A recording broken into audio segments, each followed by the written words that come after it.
بیوی کے ہوتے افیئر رکھنا یہ گناہ نہیں بربادی ہے۔ دیکھیں، جس گھر میں بیوی ہو، زندہ ہو اور تمہارے لیے وفادار ہو، اور مرد باہر افیئر بنا کر گھوم رہا ہو، وہ مرد بے غیرت نہیں، وہ برباد انسان ہے۔ ہاں، برباد۔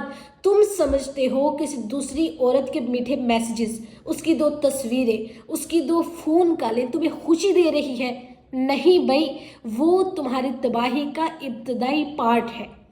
اور ایک بات یاد رکھو، جس عورت کے لیے آج تمہاری بیوی رو رہی ہے نا، کل کو وہ عورت، وہی لڑکی تمہیں بھی رلائے گی، کیونکہ حرام تعلق کبھی کسی کا نہیں ہوتا۔ اور آج تم یہ سمجھ رہے ہو کہ تمہاری بیوی بیوقوف ہے، لیکن یاد رکھو، عورت جب خاموش رہتی ہے تو اس کی آہ عرش تک جاتی ہے۔ بیوی اگر رات کو سسکی لے کر سوتی ہے نا، اس کی آہ سیدھی اوپر جاتی ہے، اور اللہ کے ہاں ایسی آہیں کبھی ضائع نہیں ہوتی۔